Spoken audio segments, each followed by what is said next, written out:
घमंडी नूडल वाला। मदन शहर में नूडल का ठेला लगाता था, लेकिन उसका काम वहाँ चल नहीं रहा था। आजकल नूडल बेचने के इतने ठेले हो गए हैं, कोई मेरे पास नहीं आता। काम बहुत ही मंदा चल रहा है, लगता है वापस गांव ही जाना पड़ेगा। मदन अपनी पत्नी के साथ वापस गांव आ गया। क्यों जी, हम यहाँ गांव में अब क्या करेंगे? अरे हमें तो एक ही काम आता है, नूडल बनाना।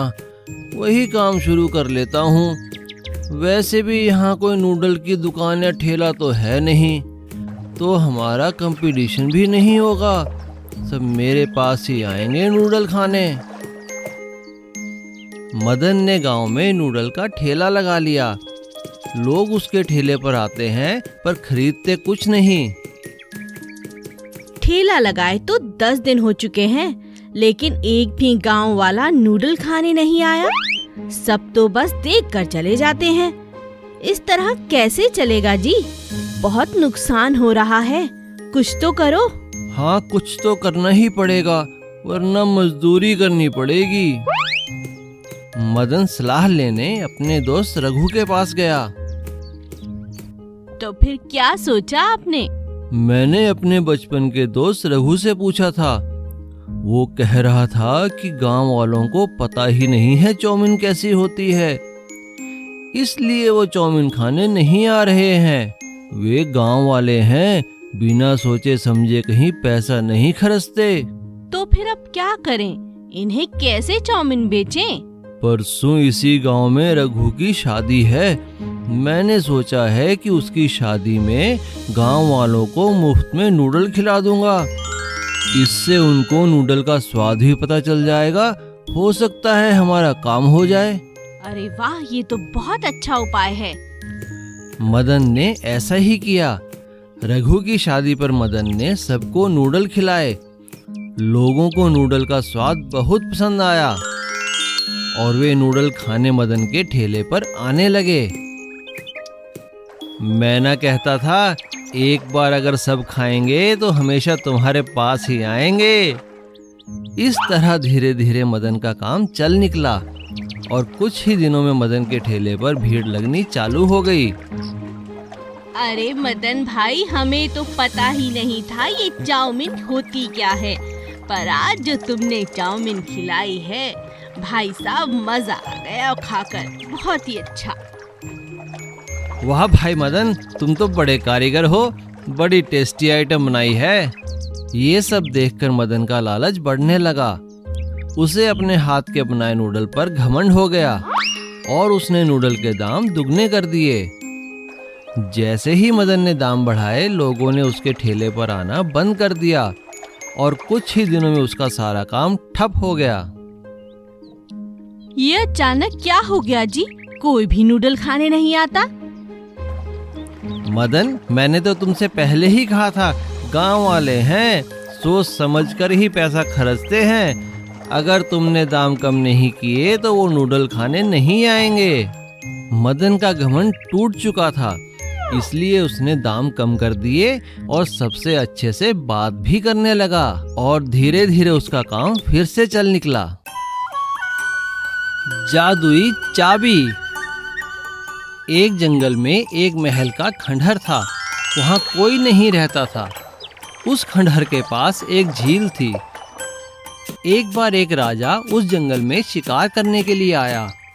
शिकार की तलाश करते हुए जब काफी देर हो गई, तो राजा ने कुछ देर आराम करने की सोची। राजा एक पेड़ के नीचे बैठ गया। तभी राजा को दूर से झरने की आवाज सुनाई दी। अरे, लगता है यहाँ आसपास झरना है। चलकर देखता हूँ और पानी भी पी लेता हूँ।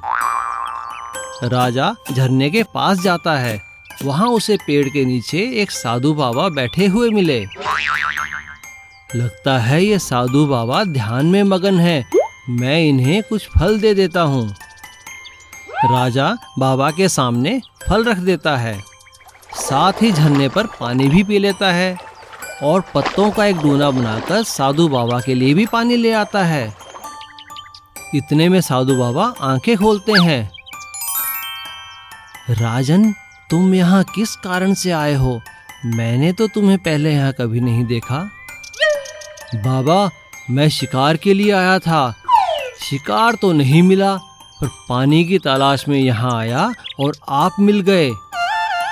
राजन, तुम मेरे लिए भोजन और पानी लाए हो, ये तुमने परोपकार का कार्य किया है।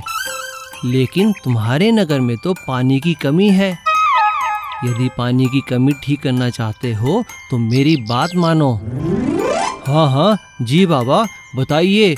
मैं वो सब कुछ करूँगा जिससे मेरे नगर में पर्याप्त पानी हो।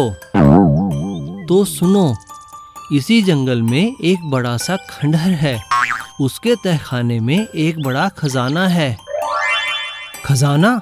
वो किसका है बाबा? वो खंडहर और वो खजाना मेरे परिवार का था, पर जब से मैंने संन्यास लिया है तब से वो खजाना वहाँ दबा पड़ा है। मेरा कोई वारिस नहीं है। तुम इसे निकाल लो ताकि मैं शांति से अपने गुरु के पास जा सकूं। पर बाबा, मैं उस खजाने का क्या करूँगा? मैं चाहता हूँ तुम उस खजाने को लोक कल्याण के कार्य में लगाओ। इस झरने का पानी अपने नगर तक ले जाओ। लेकिन बाबा, मैं उस खजाने तक पहुँचूंगा कैसे? उस महल के दरवाजे के दाईं ओर एक चाबी है जो सिर्फ निस्वार्थ भाव से कार्य करने वालों को ही मिलेगी, और तुम्हें वो चाबी मिल जाएगी। और राजा उस खजाने की चाबी को ढूंढ लेता है और साधु के आशीर्वाद से झरने से लेकर शहर तक एक नहर निकालता है। नहर आसपास के सारे खेतों को पानी पहुंचाती है, जिससे नगर के सभी लोग खुशहाल जीवन व्यतीत करने लगते हैं।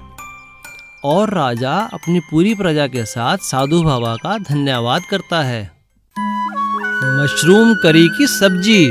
दीपक एक बहुत अच्छा गुड़ का व्यापारी था। उसका व्यापार बहुत अच्छा चल रहा था। दीपक की पत्नी सुषमा बहुत स्वादिष्ट खाना बनाती थी। दीपक को मशरूम खाना बहुत पसंद था, इसलिए वह रोज ढेर सारे मशरूम लाता और सुषमा रोज अलग अलग तरह के पकवान बनाती, और वह भी सिर्फ मशरूम के। सुषमा जब भी खाना बनाती तो गांव के सभी पड़ोसी खुशबू से खींचे चले आते और सुषमा सभी को बड़े आदर और प्यार से खाना खिलाती। एक दिन उनकी एक पड़ोसन बोली, अरे ओ सुषमा, मुझे माफ करना, रोज रोज तुम्हारे हाथ के बने मशरूम खाने आ जाती हूँ, पर क्या करूँ, बहुत कोशिश की पर तुम जैसा खाना नहीं पका पाई।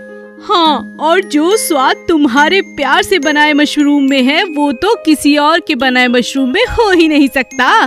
दीपक की दुकान के पड़ोस में एक कंजूस सुनार की दुकान थी। उसे भी सुषमा के हाथ के मशरूम खाने की आदत हो गई थी। आ गई बेटी, जल्दी ला, आहा, मजा आ गया तेरे हाथ के मशरूम खाकर। सबको खाता देख सुषमा को बहुत खुशी मिलती। एक दिन दीपक ने सुषमा से कहा, मैं शहर जा रहा हूँ, आने में देरी होगी, अपना ख्याल रखना और आराम कर लेना। कोई जरूरत नहीं है किसी और के लिए खाना बनाने की। सुषमा उदास हो जाती है। कुछ देर बाद सुनार और कुछ गांव के लोग फिर से खाने की खुशबू से खींचे चले आते हैं। अरे बेटी, आज तुम दुकान पे नहीं आई तो मैं ही चला आया। यहाँ से गुजर रहा था तो सोचा मिलता भी चलूं और कुछ खा भी लूं। सुषमा ने खुशी खुशी सुनार को खाना परोसा। रात में जब दीपक और सुषमा सो रहे थे तभी दो चोर उनके घर घुसे और सुषमा के सभी जेवर और पैसा लेकर चले गए। और अगले दिन चोर सुनार के पास सारे जेवर बेचने पहुँचे। जेवर देखते ही सुनार पहचान गया कि ये तो सुषमा के जेवर हैं। उसे चोरों पर शक हुआ और सुनार ने तुरंत पुलिस को बुलवाया और दोनों चोरों को पकड़वा दिया और जेवर लेकर सुषमा के घर पहुंचा। पड़ोसी हैरान थे क्योंकि सुषमा लगातार रोए जा रही थी। तभी सुनार ने कहा, अरे रोना बंद करो सुषमा बेटी, ये लो तुम्हारे जेवर और पैसे। और पुलिस ने चोरों की खूब पिटाई की। दीपक को भी अपनी गलती का एहसास हो गया था। मुझे माफ करो सुषमा, तुम्हारे इसी अच्छे व्यवहार की वजह से आज हमारा सारा पैसा और जेवर बच पाया है। इसीलिए तो कहती हूँ जी, खाना खिलाना तो पुण्य का काम होता है। तुम ठीक कहती हो सुषमा, खाना खिलाना वाकई ही पुण्य का काम होता है। कर भला तो हो भला। लालची ब्रेड आमलेट वाला। चकरपुर रेलवे स्टेशन पर एक छोटू नाम का लड़का उबले हुए अंडों का ठेला चलाता था। उसे सिर्फ अंडों को उबालना ही आता था और ग्राहक भी उबले अंडे बड़े चाव से खाते थे। पर कई ग्राहक जो उबले अंडे नहीं खाते थे वह छोटू से कहते, अरे छोटू, तुम बस हमेशा उबले अंडे ही क्यों बेचते हो? क्या तुम्हें ऑमलेट बनाना नहीं आता? इस तरह कई ग्राहक ब्रेड और ऑमलेट की डिमांड करते थे, मगर छोटू को ऑमलेट बनाना नहीं आता था। तो उसने सोचा, अगर मैं ब्रेड और ऑमलेट बेचना शुरू कर दूं तो मेरा धंधा और भी बढ़ जाएगा।